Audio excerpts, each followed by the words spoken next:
पहलगाम येथे झालेल्या अतिरेकी हल्ल्यानंतर भारतीय सैन्याने ऑपरेशन महादेव राबवत 2 दहशतवाद्यांचा खात्मा केला। याच पार्श्वभूमीवर बोलताना आमदार बच्चू कडू यांनी केंद्र सरकारवर आणि भाजपवर जोरदार हल्ला चढवला आहे।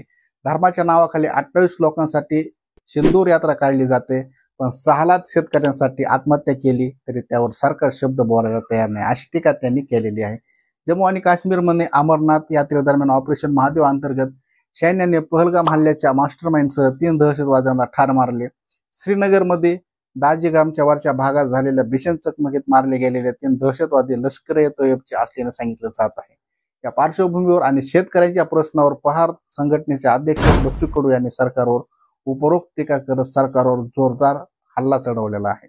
धर्माचं नाव घेऊन 28 लोकांसाठी सिंदूर यात्रा काढ, मात्र 6 लाख शेतकरी आत्महत्या करून मरत आहेत, त्याची चर्चाही करायला सरकार तयार नाही।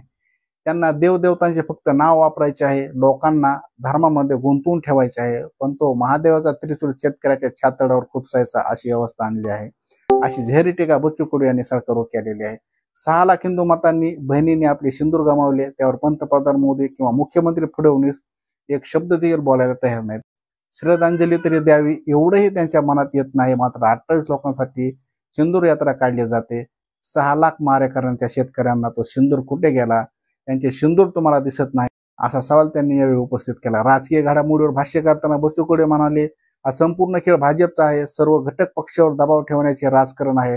नुकताच अमित शहांचा फोन उद्धव ठाकरे यांच्या खासदाराला वाढदिवसाच्या शुभेच्छा देण्यासाठी उद्धव ठाकरेंना वाढदिवसाच्या शुभेच्छा दिल्या। हे सगळं नितीश कुमार किंवा चंद्रबाबू नायडू यांनी केंद्रात काही हालचाल करू नये यासाठी अप्रत्यक्ष इशारा देण्याचा प्रयत्न करीत आहे। तुम हट गए तो मेरे पास पवार आणि ठाकरे आहेत, असं सगळं सूचकपणे दाखवण्याचा प्रयत्न सध्या भाजपकडून सुरू आहे। याचा अर्थ असा आहे की शरद पवार किंवा उद्धव ठाकरे भाजपसोबत जाणार, पण त्याचा आभास निर्माण केला जातोय, असे बच्चू कडू म्हणाले आहे। तसेच भाजपकडून सध्या संभ्रमाचे वातावरण तयार केले जात, जनतेला नेमकं काय घडतं हेच कळू नये या मागचा उद्देश आहे। मित्र पक्षावर दबाव आणून त्यांना नको त्या वाटेवर आणण्याचा हा डाव आहे, असा गंभीर आरोप बच्चू कडू यांनी केलेला आहे। तर मंडळी, तुम्हाला यावर काय वाटतं हे कमेंटमध्ये सांगा आणि बघत राहा राज तक मराठी।